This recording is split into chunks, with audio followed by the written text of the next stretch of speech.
ഹോശേയ പ്രവചനം 14:7. അവന്റെ നിഴലിൽ പാർക്കുന്നവർ വീണ്ടും ധാന്യം വിളയിക്കുകയും മുന്തിരിവള്ളി പോലെ തളിർക്കുകയും ചെയ്യും. അതിന്റെ കീർത്തി ലെബാനോനിലെ വീഞ്ഞിൻ്റേത് പോലെ ഇരിക്കും. അവന്റെ നിഴലിൽ പാർക്കുന്നവർ വീണ്ടും ധാന്യം വിളയിക്കുകയും മുന്തിരി വള്ളി പോലെ തളിർക്കുകയും ചെയ്യും. അതിൻ്റെ കീർത്തി ലെബാനോനിലെ വീഞ്ഞിൻ്റെ പോലെ ഇരിക്കും. ആരുടെ നിലയിൽ? സർവശക്തനായ ദൈവത്തിൻ്റെ നിഴലിൽ പാർക്കുന്നവർക്ക് വീണ്ടും ധാന്യം വിളയുകയും മുന്തിരിവള്ളി പോലെ തളിർക്കുകയും ചെയ്യും. അതിൻ്റെ കീർത്തി ലെബാനോൻ്റെ വീഞ്ഞിൻ്റെത് പോലെ ഇരിക്കും. ദൈവത്തിൽ നിന്ന് അകന്നുപോയ ജനത്തോട് ഹോശേയാവിലൂടെ പരിശുദ്ധാത്മാവ് സംസാരിക്കുകയാണ്. നിങ്ങൾ മടങ്ങി വന്നാൽ, കർത്താവിൻ്റെ നിഴലിൻ കീഴിൽ ശരണം പ്രാപിച്ചാൽ, മടങ്ങി വന്നാൽ ദൈവത്തിൽ നിന്ന് ലഭിക്കുന്ന 3 അനുഗ്രഹങ്ങളെക്കുറിച്ചാണ് ഇവിടെ പറയുന്നത്. ഹോശേയ പ്രവചനം 14:1 നമുക്ക് കാണും. 1-ാമത്തെ വാക്യം കൂടെ വായിച്ചേ. ഹോശേയ പ്രവചനം 14:1. ഇസ്രായേലേ, നിന്റെ ദൈവമായ യഹോവയുടെ അടുക്കിലേക്ക് മടങ്ങി ചെല്ലുക. നിന്റെ അകൃത്യം നിമിത്തം അല്ലോ നീ വീണിരിക്കുന്നത്. ദൈവത്തിൻ്റെ അടുക്കലേക്ക് നീ മടങ്ങി ചെന്നാൽ നീ വീണതിൻ്റെ കാരണം നിന്റെ അകൃത്യമാണ്, അല്ലെങ്കിൽ നിന്റെ പാപം കൊണ്ടാണ് നീ വീണു പോയത്. ദൈവത്തിൽ നിന്ന് അകന്നുപോയ ജനത്തെ വീണ്ടും ദൈവത്തിങ്കലേക്ക് അടുപ്പിക്കാൻ ഹോശേയാവിലൂടെ പരിശുദ്ധാത്മാവ് സംസാരിക്കുകയാണ്. ഇത് നമ്മുടെ ജീവിതത്തിലും പലപ്പോഴും ദൈവസന്നിധിയിൽ നിന്ന് ഏതെങ്കിലും തരത്തിൽ മാറിപ്പോയാൽ ദൈവവചനത്തിൽ കൂടെ പരിശുദ്ധാത്മാവിൽ കൂടെ കർത്താവ് നമ്മോട് സംസാരിക്കാറുണ്ട്. വീണ്ടും നീ മടങ്ങി വന്നാൽ നിന്റെ ജീവിതം എന്തായി തീരും? വീഞ്ഞിൻ്റെ പോലെ അവൻ്റെ നിഴലിൽ പാർക്കുന്നവർ വീണ്ടും ധാന്യം വിളയിക്കുകയും മുന്തിരി വള്ളി പോലെ തളിർക്കുകയും ചെയ്യും. ഉൽപ്പത്തി പുസ്തകം 4-ാം അധ്യായം 7-ാം വാക്യത്തിൽ നമുക്ക് കാണാൻ സാധിക്കും, നീ നന്മ ചെയ്യുന്നെങ്കിൽ പ്രസാദമുണ്ടാകുകയില്ലയോ?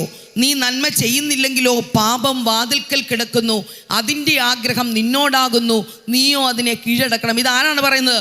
സർവശക്തനായ ദൈവം കയീനോട് സംസാരിക്കുകയാണ്. നീ എന്തുകൊണ്ടാണ് നിന്റെ മുഖം വാടുന്നത്? നിന്റെ സഹോദരൻ്റെ യാഗത്തിൽ ദൈവം പ്രസാദിച്ചപ്പോൾ നിന്റെ മുഖത്തിന് എന്താണ് വാട്ടമുണ്ടായത്? മുഖം വാടിയാൽ ഉടൻ എന്തുണ്ടാകും?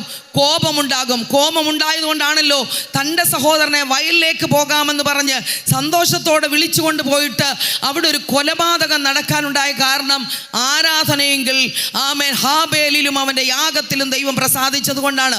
പ്രാർത്ഥിക്കുന്ന ദൈവവൈതലേ, നിന്റെ യാഗത്തിൽ ദൈവം പ്രസാദിക്കണമെങ്കിൽ നന്മ ചെയ്താൽ ദൈവത്തിൻ്റെ പ്രസാദം നിന്റെ മേലുണ്ടാകും.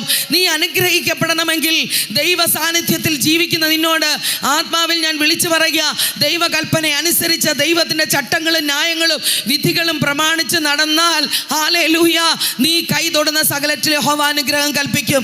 അതെ, നിന്നോട് ദൈവത്തിൻ്റെ പ്രസാദം ഉണ്ടാകണമെങ്കിൽ നിന്റെ ആരാധനയിൽ ദൈവം പ്രസാദിക്കണം. ആരാധന എങ്ങനെ സഹോദരന്മാരെ? ഹല്ലേലൂയ, ജീവനുള്ള ദൈവത്തെ ത്യജിച്ച് കളയാതിരിക്കേണ്ടതിന് നിങ്ങളുടെ ജീവിതത്തിൽ അവിശ്വാസം ഉണ്ടാകരുത്, ദുഷ്ടഹൃദയം ഉണ്ടാകരുത്. റോമാലേഖനത്തിൽ വായിക്കുന്നുണ്ട്, സഹോദരന്മാരെ, ഞാൻ ദൈവത്തിന് മനസ്സലിവ് ഓർപ്പിച്ച് നിങ്ങളെ പ്രബോധിപ്പിക്കുന്നു, നിങ്ങൾ ബുദ്ധിയുള്ള ആരാധനയായി നിങ്ങളുടെ ശരീരങ്ങളെ ജീവനും വിശുദ്ധിയും ദൈവത്തിന് പ്രസാദമുള്ള യാഗമായി സമർപ്പിപ്പീൻ. ഈ ലോകത്തിന് അനുരൂപരാകാതെ നന്മയും പ്രസാദവും പൂർണ്ണതയുമുള്ള ദൈവഹിതം ഇന്നും തിരിച്ചറിയേണ്ടതിന് മനസ്സ് പുതുക്കി രൂപാന്തരപ്പെടുവിൻ. അപ്പോൾ നമ്മുടെ ആരാധനയിൽ ദൈവം പ്രസാദിക്കണം. നമ്മുടെ മുഖം വാടുവാൻ ദൈവം ഒരിക്കലും അനുവദിക്കരുത്.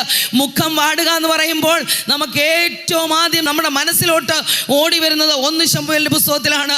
ഒരിക്കൽ പോലും സാധ്യതയില്ലാത്ത വിഷയത്തിന് എന്നും പ്രതിയോഗി അവളെ വേദനിപ്പിച്ചുകൊണ്ടിരുന്ന കുത്തുവാക്കുകൾ പറഞ്ഞ് എല്ലാ ദിവസവും ദിനം പ്രതി ദുഃഖം അനുഭവിക്കുന്ന ഒരു സ്ത്രീയെ നമുക്ക് കാണാൻ സാധിക്കും.